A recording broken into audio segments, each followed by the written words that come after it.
Olá, nesse vídeo eu falarei sobre os primeiros historiadores que conhecemos, os quais surgiram na Grécia Antiga. De cara eu pergunto a você, qual seria a importância do passado para uma determinada cultura? Mesmo sendo um questionamento simples, essa é uma pergunta que atinge a compreensão dos interesses e hábitos que permeiam uma determinada sociedade. A história, que atualmente é compreendida como uma ciência, se tornou um campo do saber que, por meio de preocupações oriundas do presente, busca uma resposta que seja perceptível nas fontes que nos falam sobre, entre aspas, aquilo que aconteceu. Ou seja, é por meio de indagações que fazemos no presente relacionado com as nossas preocupações atuais que lançamos nosso olhar para o passado. Sendo, portanto, uma preocupação instigante, devemos saber que o interesse sobre o passado incomodou as civilizações humanas desde as épocas mais remotas. Segundo muitos antropólogos, a necessidade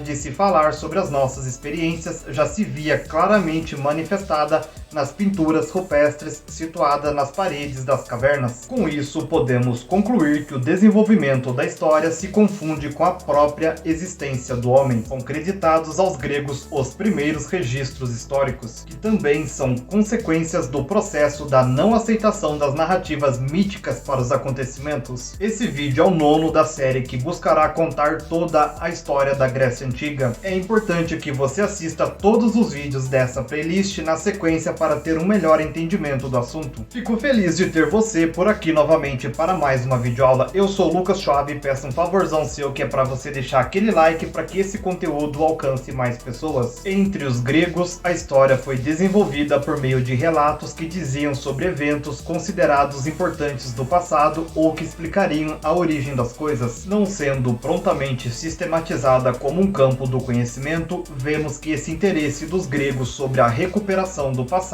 se confundia com a poesia e a mitologia. As obras Ilíada e Odisseia, por exemplo, reportam a episódios do passado grego, mas não trazem algum tipo de respaldo que lhe conceda a, entre aspas, ideia de verdade. A primeira tentativa de promover essa separação da história das outras narrativas existentes na cultura grega aconteceu graças à ação de Heródoto de Alicarnasso, que viveu de 484 a 425 a.C. Popularmente conhecido como, entre aspas, o pai da história, Heródoto teve como principal obra As Guerras Médicas, onde falava sobre o confronto desenvolvido entre os gregos e os persas. Nesse trabalho, o historiador buscou empreender um método de pesquisa bastante particular. No entanto, apesar de descrever os fatos, ainda continha interpretações relacionadas com crenças míticas, segundo as quais muitos dos acontecimentos eram resultado da vontade dos deuses. Tucídides foi outro importante historiador grego. Ele aprofundou o uso do pensamento racional nos estudos históricos, podendo assim ser considerado o precursor da história científica. Para ele, não eram os deuses, e sim os interesses políticos a causa dos acontecimentos históricos. Apesar de sua simpatia pelos atenienses, em seu livro História da Guerra do Peloponeso, procurou narrar de forma objetiva os acontecimentos. Embora tenha sido a rigor apenas um historiador local que escreveu uma única obra, suas agudas análises dos fatores e acontecimentos relacionados com a Guerra do Peloponeso